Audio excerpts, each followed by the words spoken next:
Black woman. Beautiful, powerful, resilient female of African descent with skin kissed by the sun. Conversation.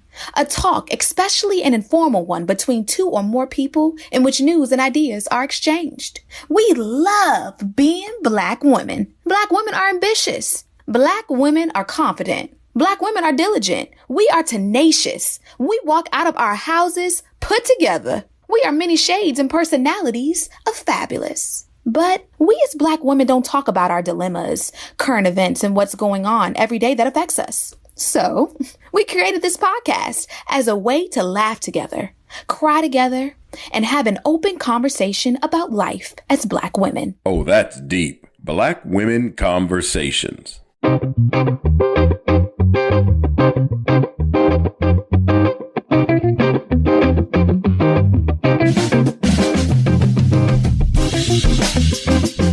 Hey, Nicole.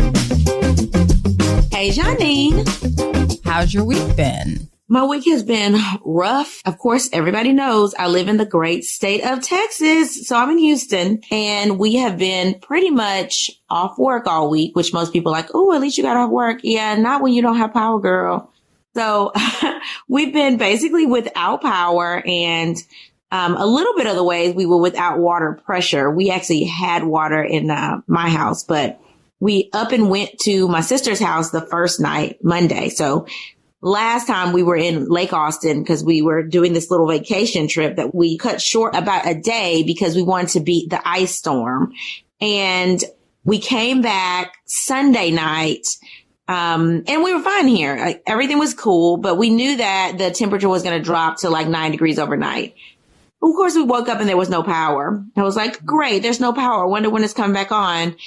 And so we sort of waited for a second because I'm like, surely the power will come back on. Like, this is just a freeze. At this point, it's like 28 degrees outside. Like, you don't lose power for an extended period of time because of cold weather. But after it didn't come back on around 5, we went to my sister's house because there were literally no hotel rooms. We tried to book a hotel room at one of the Marriott in Katy, and it allowed us to book it. And we got there and they were like, sorry, no check-in, no power. So then we just went to my sister's house, went there for a day. It was completely uncomfortable, literally very uncomfortable. And finally got a hotel room at the JW Marriott in the Woodlands, which is like a northern suburb of Houston. It's like an hour from downtown. So we went there and was very comfortable until Wednesday, and then came back home to power only for it to go out a couple hours later. Oh, God. And so we roughed it out that night because we didn't have, it wasn't below freezing and there was no other hotel rooms, and I was not about to go and be uncomfortable again at my sister's house, to be perfectly honest. So we just roughed it out, and it came back on around midnight. Thank God. So since that time, we've been under a boil water advisory with low water pressure. Still, even to this day, still, we have to boil our water and we have low water pressure. So I don't understand what's going on in the state of Texas. I know that in 1994, they voted to basically succeed from the rest of the nation in terms of the power grid. And so we have our own power grid, which makes it very much so cheaper for the state to supply energy. And there's all these competing companies for bids for a certain amount of energy on the grid, but it's not cheaper for us. So it's not like my electricity bill is cheaper here versus when I was in Indiana. It's probably cheaper for the actual power companies. Not cheaper for me. But that means they don't have any national oversight. That means anytime we get extreme weather, like, extreme heat even, and it can get over 100 degrees here, or extreme rain or a hurricane warning, we can lose power. I've been here for a little over a year and have lost power now twice, but never this long. So, Texas, get it together. Question. Why didn't you just pack up and go to Cancun? You know what? Because I am not a straight up idiot. First of all, this man, Ted Cruz should just be ashamed of themselves. Like, AOC comes down and raises $3.5 million for relief here. She's coming to the storm. And he's like, yeah, my 12-year-old wanted to go on vacation. And she was like, why can't we go somewhere warmer? And, it's cold outside. The schools were going to be closed for a week. So, to be a good dad, I wanted to go ahead and take my kid on vacation to somewhere warm and make sure my family was warm. Screw the fact that the rest of the Texans that have voted you into office don't have any power or running water, and people are lining up to get water in some parts of the city from a spigot. Like, but you want to go on vacation right now. Oh, okay. That's just dumb. He'll probably get voted back in. The bad thing is, even if he doesn't get reelected, which he probably, I don't even know if he's going to try to go up for it. Well, he is. He's cocky like that. Come on now. He will. But even if he doesn't win, some other Republican will win. Of course. Just saying. Of course. Yeah, I mean. Because, everything's bigger in Texas, including the stupidity.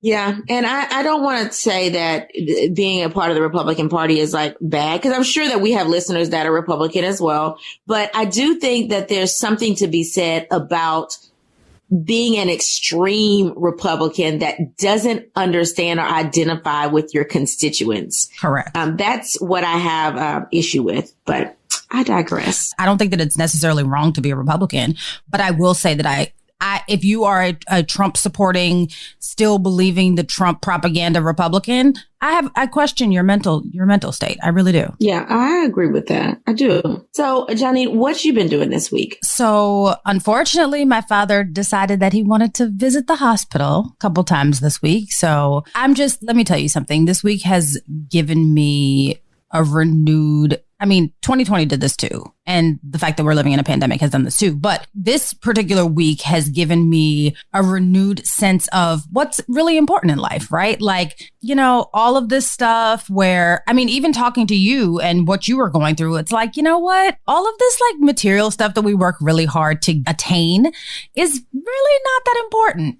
It's not. Right. What's really important is like life, health, and strength, right? Like the old people used to say, I thank the Lord for my life, health, and reasonable portion of strength. And to be very honest with you, that's exactly where I am this week. My father's health scares were like terrifying, right? Like pick up the phone, call 911, kind of scary, right? So I'm just grateful that he's okay. And I'm really grateful to my husband, because my husband is probably one of the calmest people that I know.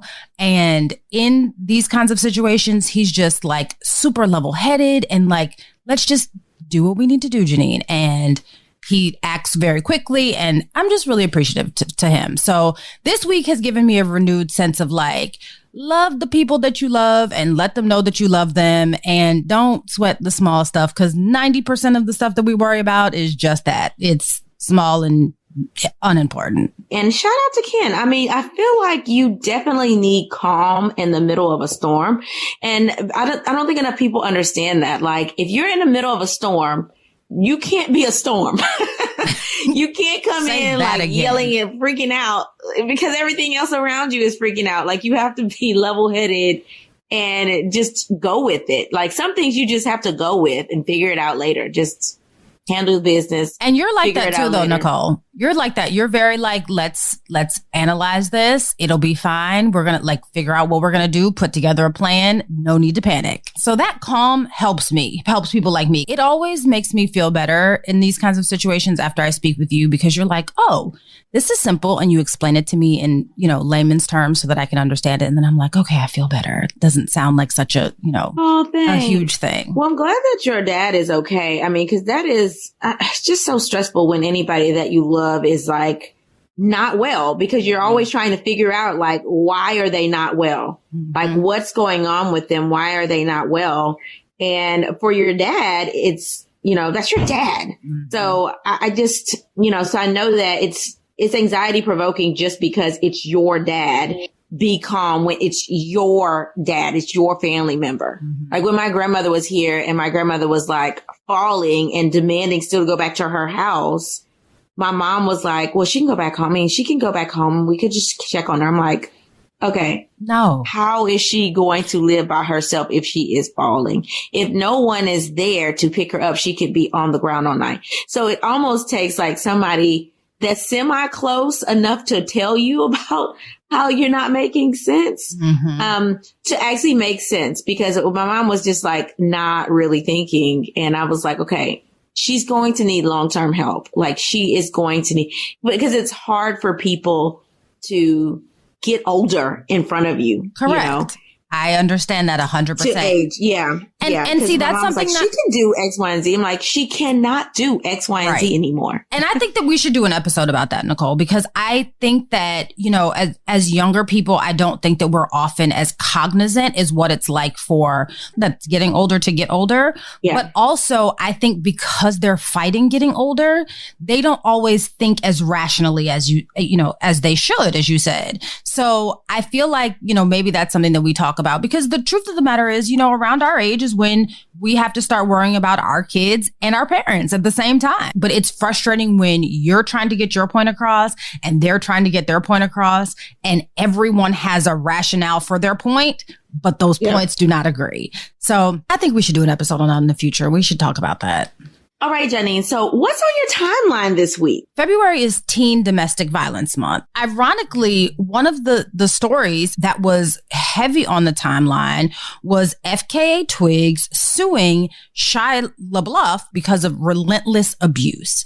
So this isn't necessarily a teen domestic violence story, but I want you to go with me while I kind of like weave to where this all started, and you'll see why I selected this particular story from my timeline. So let me start off by explaining exactly what the definition of teen domestic violence is. So teen domestic violence is violence or a threat of violence towards a romantic partner or a household member that is a teenager. The threats can involve either physical abuse, sexual abuse, mental abuse, or threats of any of the above. Teens can experience violence from either a partner or someone that they're dating or seeing, or a family member.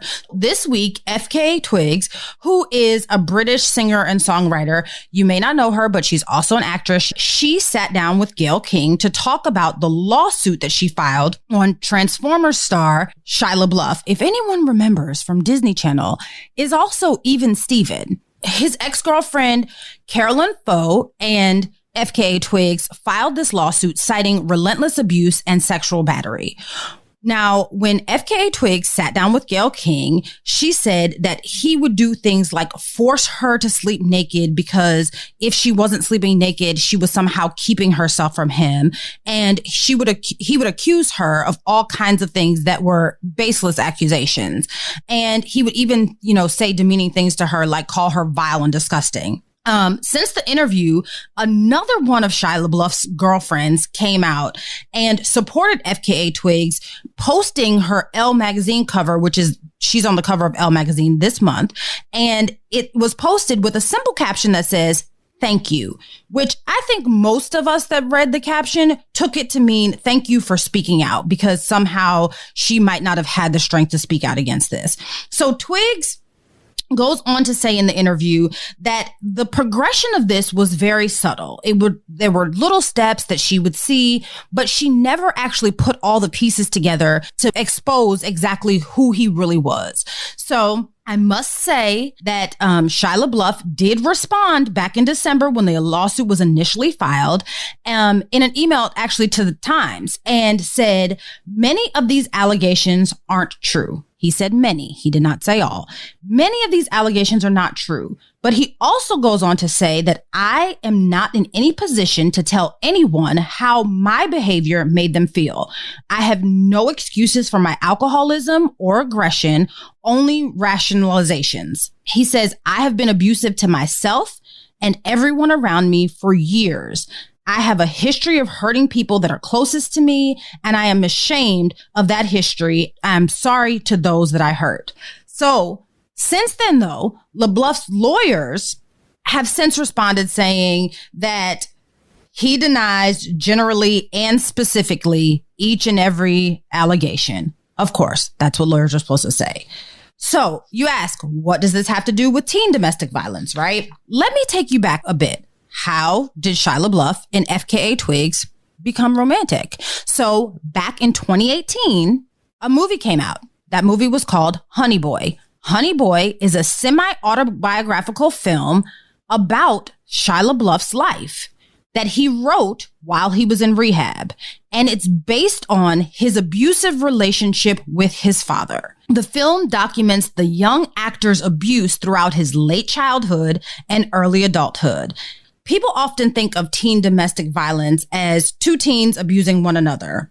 But teen domestic violence, as I stated earlier, also comes in the form of a family member abusing a teen. And in this particular case, as it is displayed in Honey Boy, Shia LaBeouf was abused in his real life by his alcoholic, abusive father. The second important thing that I want to point out is that, so you often see abuse as a single isolated incident or a series of incidents in one particular relationship between two people. But this particular story points out how abuse can be systemic. And in this particular case, Shia LaBeouf was abused and subsequently then perpetuated that exact same abuse in a different relationship. So I think that's something important to be mindful of often. And again, not to in any way take the onus off of the person that is doing the abuse, but often abusers have actually been abused themselves. So, of course, I can't tell the story without saying if you or someone that you know is experiencing teen domestic violence or just domestic violence, period, please call 1-800-799-SAFE, which is 1-800-799-7233. Now, if you are not in a position where you can make a phone call and have that conversation, you can also go on to thehotline.org. It does not show up as domestic violence or anything of that nature. It shows up in your history as thehotline.org. And I think that we've mentioned this on the show before, and you can live chat for help. That story is just echoes in so many families. And I think that a lot of people that have been abused, whether that's mentally, physically, sexually in the past, even stemming from high school, go on to either experience abuse in their relationships in the future or be abusers because that's what they're familiar with. And they're more likely to stay in an abusive relationship if they've been abused in the past, or even if they weren't abused, if they witnessed their family member abused, they're more likely to stay in an abusive relationship. So I do think it's important to highlight abuse at the level of high school and middle school even, so that we can get our teens out of this situation mentally healthier so that they don't go on to become abusers or in an abusive relationship. So to help us talk about domestic abuse further, we have a very special guest with us today, and that is Miss Tyger McClendon. Miss Tyger McClendon is the founder of the Zollie McClendon Memorial Foundation, a foundation which was started in 2012 after her family experienced a monumental loss as a result of domestic violence. In addition to the foundation, Miss McClendon is a graduate of John Carroll University and uses her skills full-time through her work as an educator and mentor to hundreds of youths. Tyger, welcome to the podcast. Hi, ladies. Thank you for having me. Yay. Thank you so much for being here. We're excited to have you join the conversation. Awesome. I'm excited to be here to join the conversation. So, Tyger, I'm going to let you start off by explaining, like I know. So for those of you who don't know, Tyger is my cousin. And I've mentioned her before on this podcast during our last domestic violence episode. So as opposed to me continuing to mention her, I decided to bring her on the podcast, right? So, Tyger, explain why you started the Zollie McClendon Memorial Foundation. So as Nicole stated, back in 2012, we experienced a monumental loss. I had a cousin. Her name is Nakisha Jackson. She was killed in a domestic violence situation. She was killed. Her daughter was killed. And the guy who killed them both, which was her ex-boyfriend and the father of the child, killed himself as well. The reason why I relate this to teen domestic violence is because they met each other when they were around 14. So this is a relationship that started when they were 14 and it moved forward into adulthood. Now, when she was killed, she was 22. The baby was 6.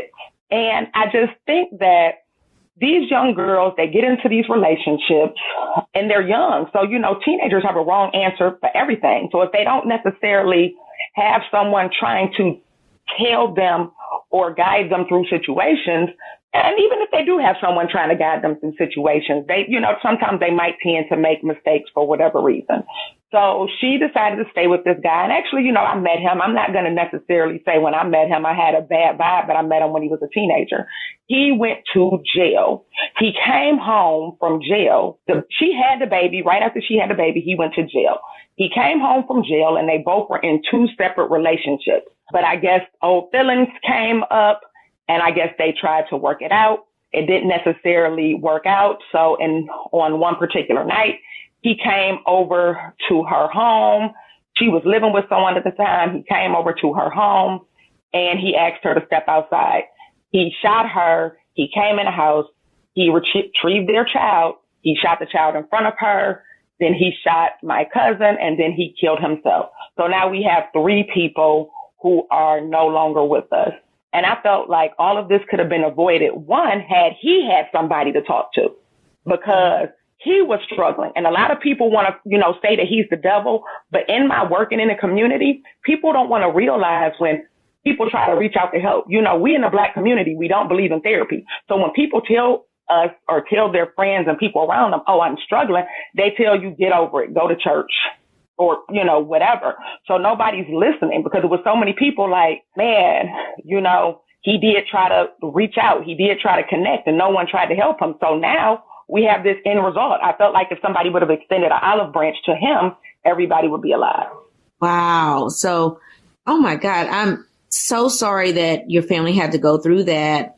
That is, that's just unimaginable. I know you said you mentor a lot of students. Do you specifically do mentorship with high school girls, like around your cousin's age?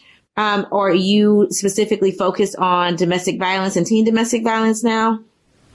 So I do work specifically with high school age girls.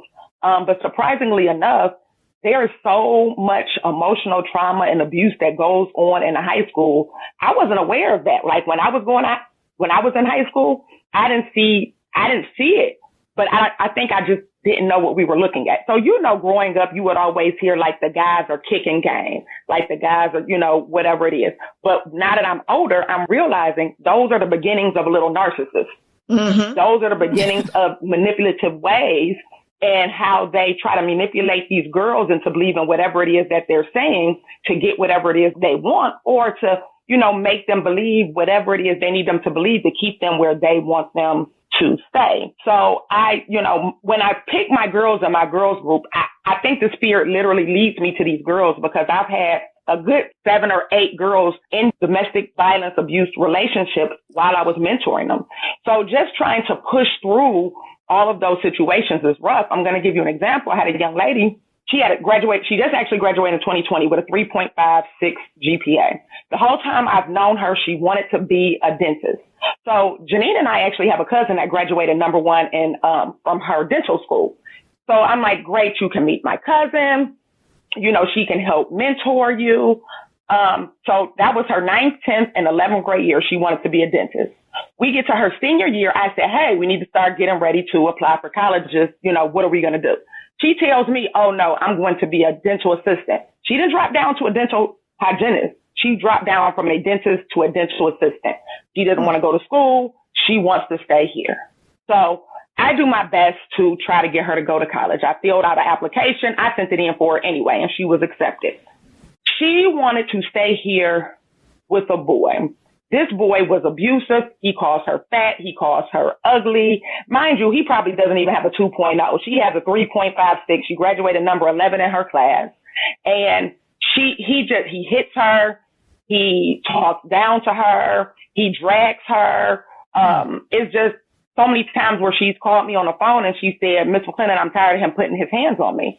And with tears in my eyes, I've had to tell her, no, you're not, because you keep going back. And and there's nothing that I can do to make you see that you are beautiful, you're smart and intelligent, and you deserve more than this. So that's just one situation, and I have some that get worse. So it's getting these young ladies to see the value in themselves when I feel like they don't necessarily get it from other places, or somebody is just really not placing in them, you're smart, you're valuable. You don't need to have somebody in your life to validate you. And that's really what we have to do, because social media tells you a lot. Mm-hmm. Social media makes everything relationship goals. You know, people, they glamorize when people are in domestic violence situations, or they make excuses for people that are celebrities when they come up and they have domestic violence situations, and they make excuses so the girls think that it's okay because they think that struggle is a part of love and it shouldn't have to be. But I think that we are taught that. Yeah. So are the parents absent in these situations? Like, where's the parents? Because I hear you say she's calling you and telling you she's tired of being in this domestic situation. You're like, no, you're not, because you keep going back. Where are the parents? I remember when I was in high school, I wasn't in what I would think was an abusive situation, but talking to a friend of mine from high school last night, I was like, you remember that guy I used to date? He used to want me to wear shorts under my dresses, and he wanted me to come over his house every single day at a certain time. And I was like, what? I mean, thinking back, that was a controlling situation. And that's pretty much the first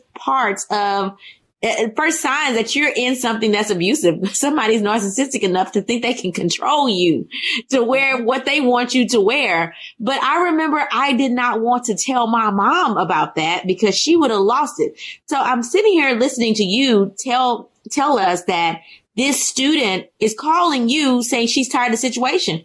If I would have called my mom and told my mom somebody was putting their hands on me, like, that person would be probably dead. 6 feet under. You're 100% correct. So where are the parents in this situation? Are you ready for this, Nicole? I'm ready. Brace yourself.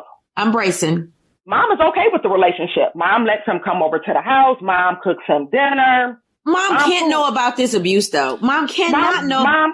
Mom has had to come up to the school and have conferences with the boy's mother about the abuse, because they were going to suspend them both. And I don't want to make the assumption that this mother is young. She's not. But I would like to say that this is a perfect example of why some people just shouldn't have children. And I just feel like the system is failing her at its core. The people that are supposed to protect you before anybody else protects you are your parents, the people that gave you life. So the fact that she does not have that support system. As a matter of fact, not only does she not have the support system, they're supporting the abuser, essentially. That's devastating. I mean, and thankfully she met you, but it's like, what do teens do when their family is not there to support them and they are getting abused? What do they do? So let me say this, what I've noticed. So I've worked with two separate types of communities. So this particular community is the high school that's in the middle of a housing project. And then I've also worked with kids in the suburbs. So we have two different parental involvement in these situations. So this situation is from a young lady in the housing project. Not to say that her mother wasn't there. She's not a young mom. She had her at 30, but she had two other kids. So she had this particular child later on in life. So she had two siblings way older than her. Okay. But I think that in those communities, they have normalized things that you just never would think should be normal. They normalize in those communities smoking with your parents. They normalize having sex parties or having sex in the house with your parents and they don't care. They normalize incest, rape. And when I say rape, I'm talking about these grown men who are 30 and 40 years old hitting on these teenagers when they're coming out of the high school. All of this is normalized. And because you have generations living in these communities in poverty, and this is what they experience, nobody thinks it's abnormal. So when I'm saying that is not normal, people are like, oh, she just bougie and stuck up. When that's not, in fact, that is just not normal. Whereas my kids in the suburbs, I'm not going to say they were without their issues because they had a bunch of them too, but I still had the parents who understood they were not okay with the foolishness. Right. But I think that it goes back to something that you said earlier. And I don't think that it's, while I'm sure that there is a difference between the housing projects and the suburbs. I think that one of the issues that we have in the African American community is something that you brought up earlier. And it's we, for whatever reason, have this stigma about therapy. And we've talked about it on this podcast time and time again. And we even had an episode called You Can Have Jesus Therapist at the same time. Like, it's okay to pray about it and to ask God to help you about it. And we believe that you should. But you can also go to a therapist. And it's not just in the housing projects, though, right? Yeah. And I do think that it's more than the socioeconomic lines. I mean, because having been someone that was in the projects before when I was younger, my mom still didn't play that. And I know that there were a lot of students that were very affluent, or at least looking back, they were the people that were in the higher class, and they were doing some more foolishness than anybody in the projects were doing. I mean, getting drunk, their parents were buying alcohol for, everybody at this party, and we could stay at their house until like 3 or 4 in the morning. I couldn't, because my mama said I had to be home at 9 p.m. during the week, and I had to be home by 11:30 during the weekend. But everybody else that could stay. And I will say this, it doesn't matter how much money you have. You could give structure to your child regardless, setting standards, making sure that they understand their importance and their own value, setting guidelines in terms of chores and times that you need to come in, making sure you meet the friends they have. Like that is standards and structure. Like that's super important to have.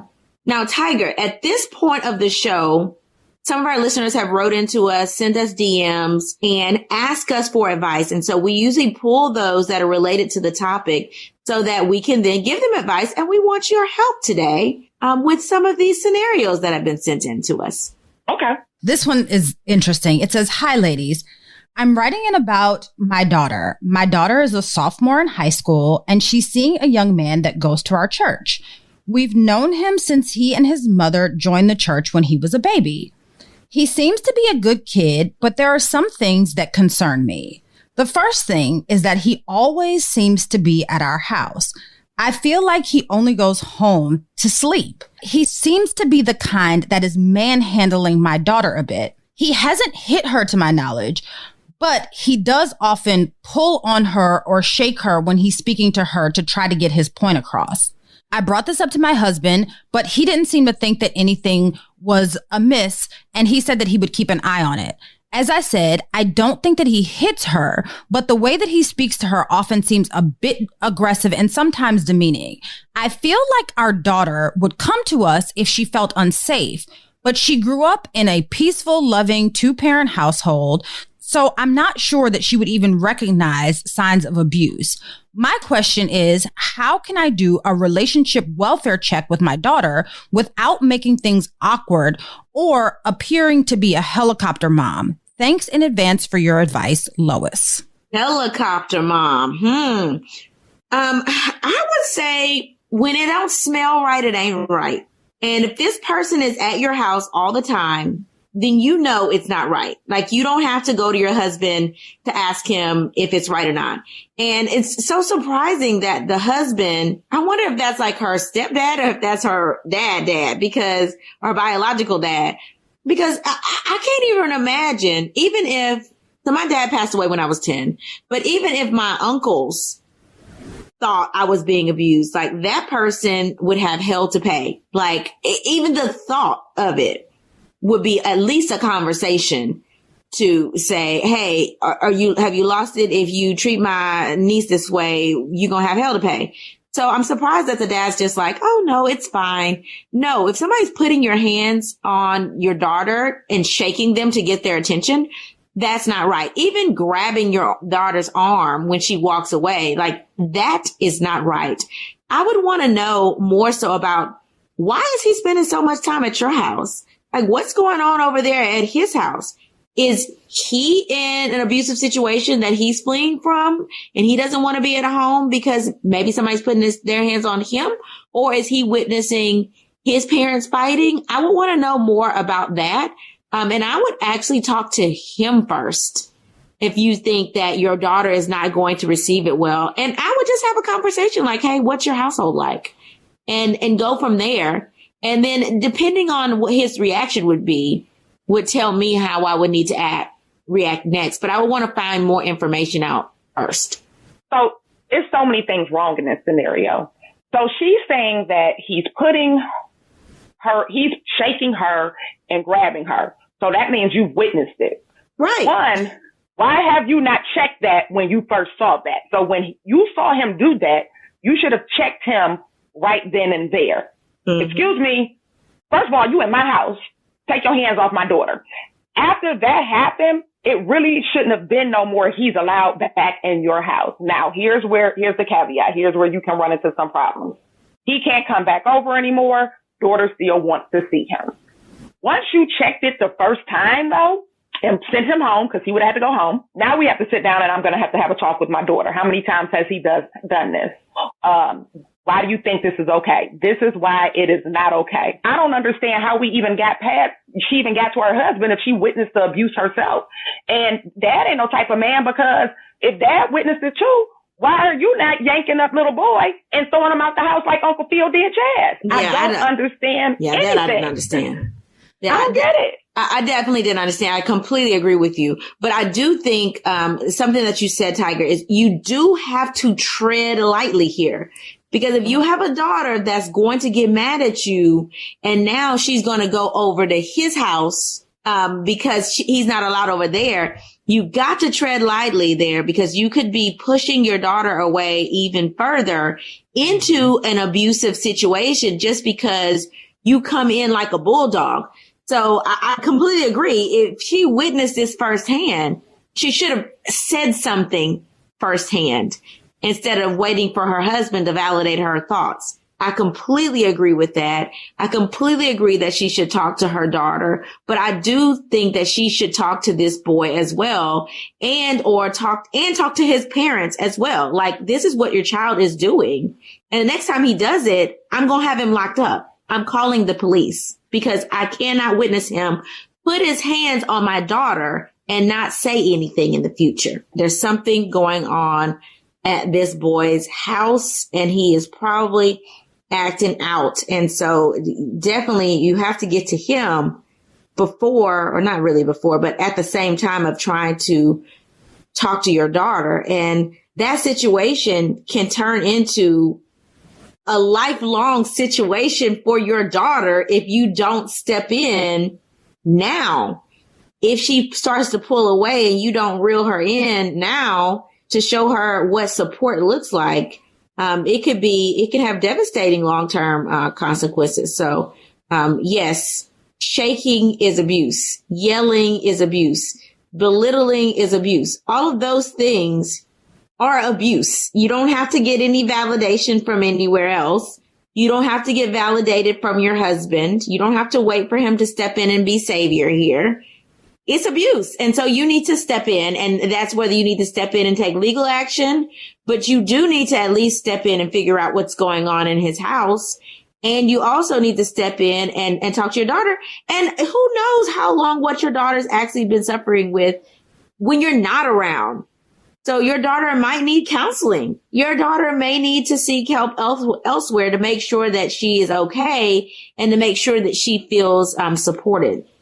So my scenario is an adult scenario, but I think that it's still privy to this topic because it can show you what this can turn into. So my listener writes, ladies, I'm writing because my wife, who is my high school sweetheart, has an anger issue, and she listens to you guys. So I hope that your advice will help. My wife is the mother of my child. And she's always had an anger problem since we met. She was a cheerleader in high school. I was a football player.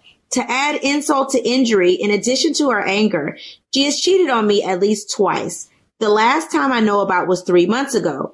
At that time, she came in at 3 a.m. I asked her where she had been so late since nothing was open this late due to the pandemic. She told me she was with her friends. When I tried to probe further, she cursed me out and walked away from me. I knew she had been drinking, so I didn't push the issue. The next morning, I woke up to find her already out of bed. She had made breakfast for the kids and mimosas for her and her sister who was headed that way. I calmly asked again where she had been. She told me she feels like a prisoner due to the questions and told me she wished I was dead and slapped me. Knowing I should remove myself from the situation, I went for my keys to leave, and she pushed me and stood in front of the door, initially refusing to leave.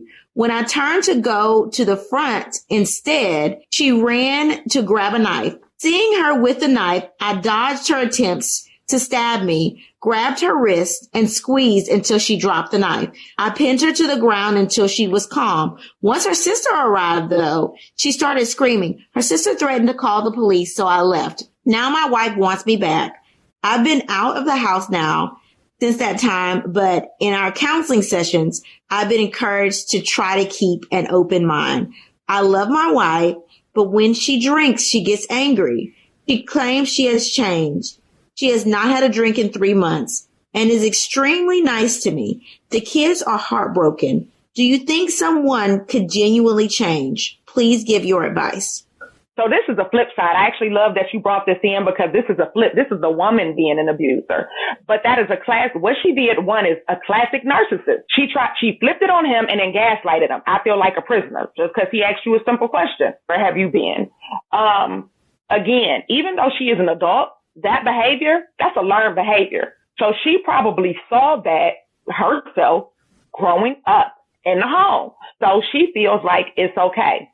Can someone change? Yeah, but the person who changes has to change because they want to change. And I think it's more so not about, yes, they can go to counseling together, but she needs her own separate counseling because she has some deep-seated issues that she's clearly not aware of because, one, why is she drinking like that? Because if you're drinking and you get angry, then that means you're drinking to get drunk. So that's an issue right there. So there are all type of issues going on there. She could change if she wanted to change. Do I think she changed in a 3-month period? No. I think he needs to step back.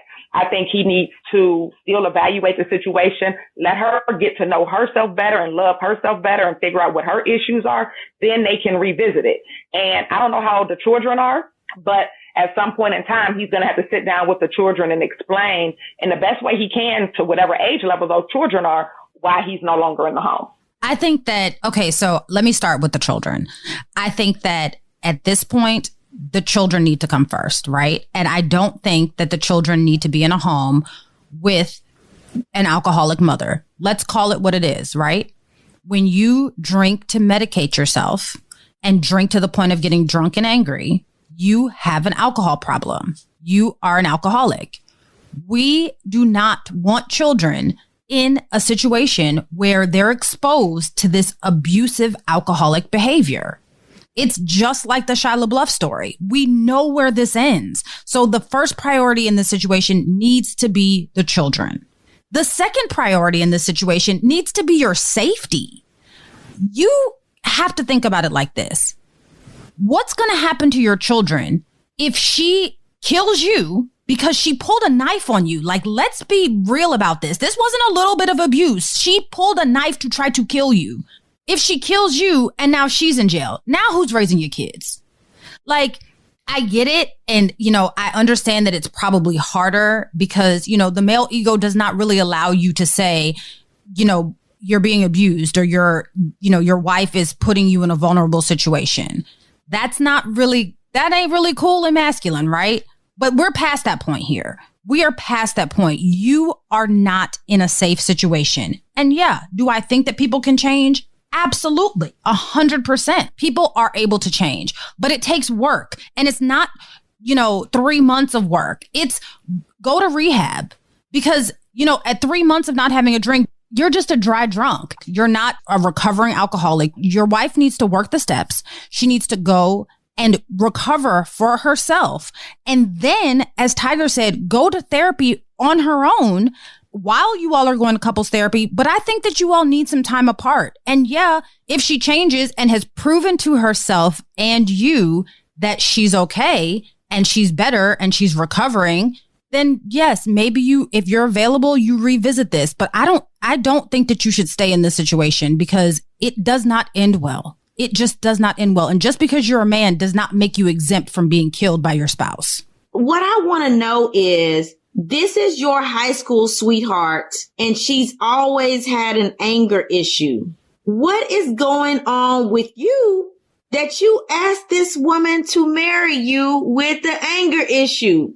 What kind of psychological mess have you been through that has normalized this behavior even before you got married? As the man, what made you accepting of this? is what I want to know. Why would you knowingly get into this? Because, and maybe she asked you to marry you. Maybe that was the case. But usually, typically, the social norm is that the man is going to ask the woman to marry them. And maybe, I don't know, maybe that you had the kid before you got married and you felt obligated. But what about you made you okay staying in something like that for this long period of time? And I don't know how long you've been married, but you've at least been married since through high school, your high school sweethearts. Through high school, you've been together. Now you have a child or children and you're still married. And it seems like she's cheated on you twice in addition to the abuse. There are like eons of reasons that you shouldn't be in that relationship. She's cheating. You should have left the first time. She cheated on you the second time. You should have left then. She's abusing you. You should have left then. She has anger issues. Why you marry her? I mean, there's so much going on there that I want you to seek help to figure out why you don't value your own self. Why are you putting up with this? What in there is making you dependent on this relationship? Because there's nothing in there that should tell you to stay. And what kind of counselor are you going to that's telling you to go back into harm's way after you've left? Somebody that's pulled a knife on you and told you they want you dead. When someone shows you who they are, believe them.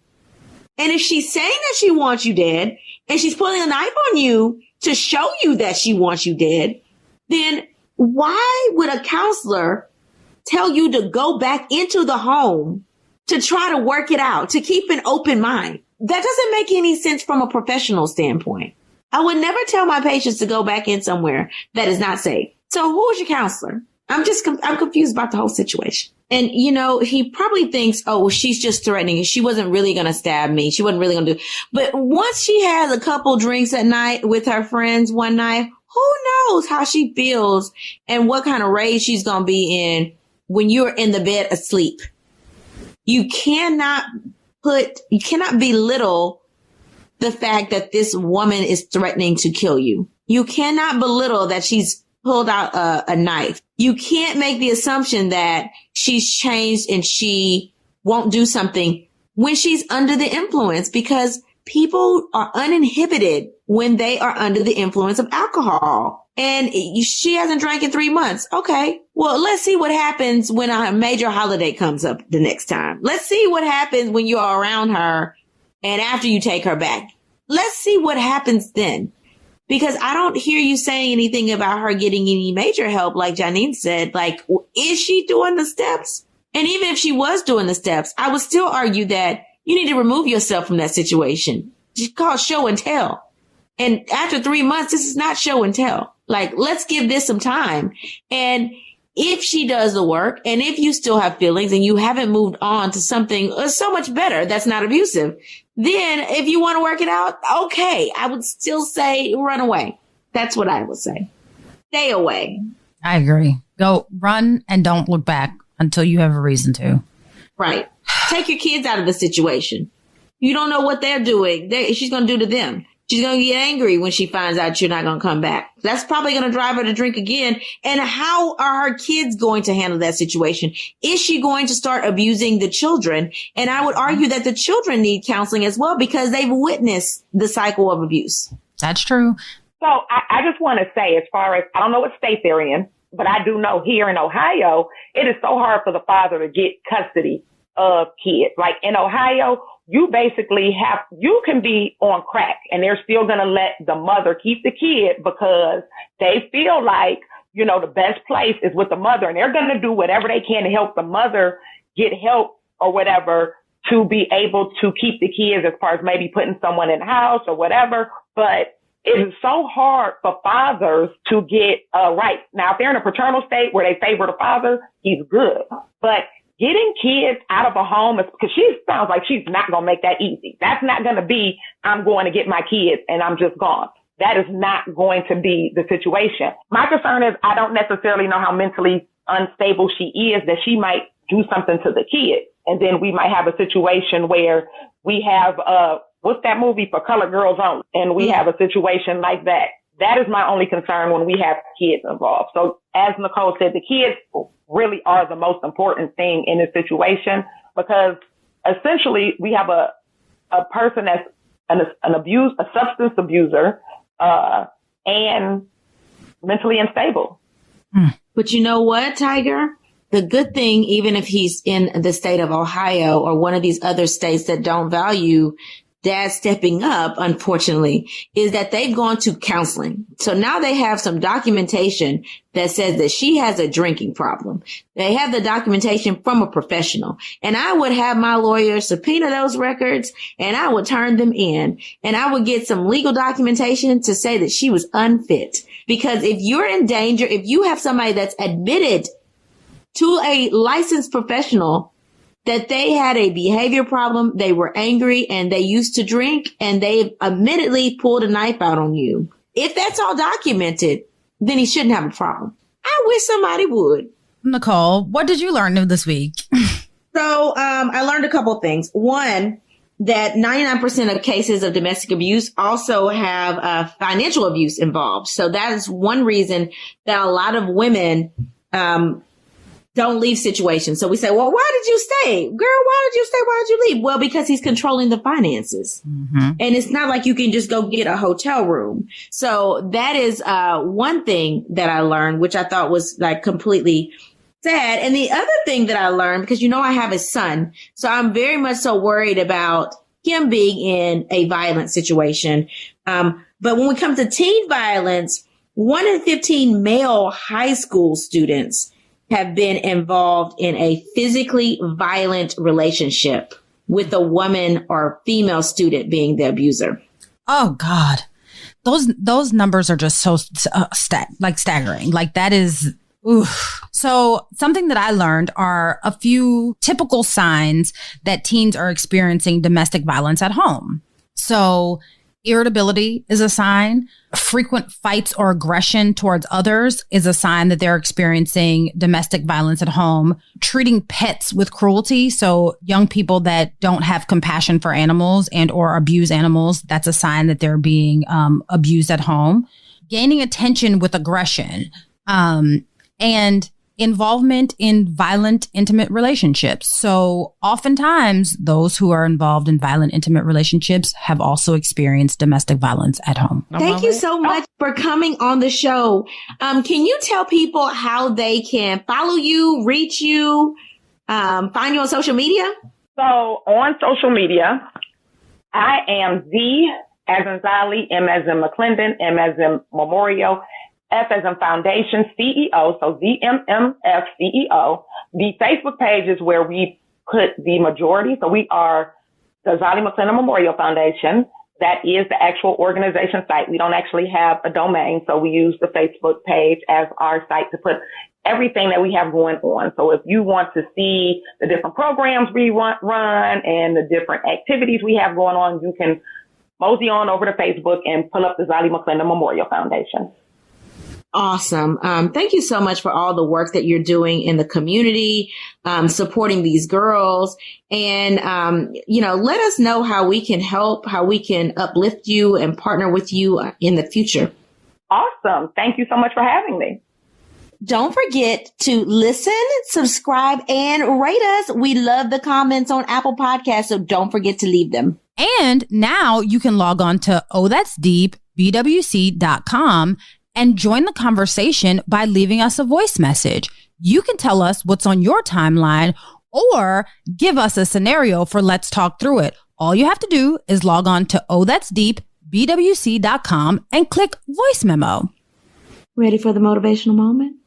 Yes, ma'am. Right. So the motivational moment this week comes from Ricky Rogers, who said, strength doesn't come from what you can do. It comes from overcoming the things you once thought you couldn't do. So be strategic. Take steps to put yourself in a better situation. You can do it and you can get out. Until we meet again. Pray, work, slay. And show off your melanated excellence. Bye. Oh, That's Deep, Black Women Conversations is produced by Nicole Lee Plenty and Janine Brunson Johnson. Executive producer, Ken Johnson. Get the Oh, That's Deep, Black Women Conversation podcast on Apple Podcasts, Spotify, Stitcher, Google Podcasts, or where you get your podcasts. Please subscribe and rate us. You can follow Oh, That's Deep, Black Women Conversations on IG at Oh, That's Deep BWC. Oh, That's Deep, Black Women Conversations is a Mean Old Lion Media production.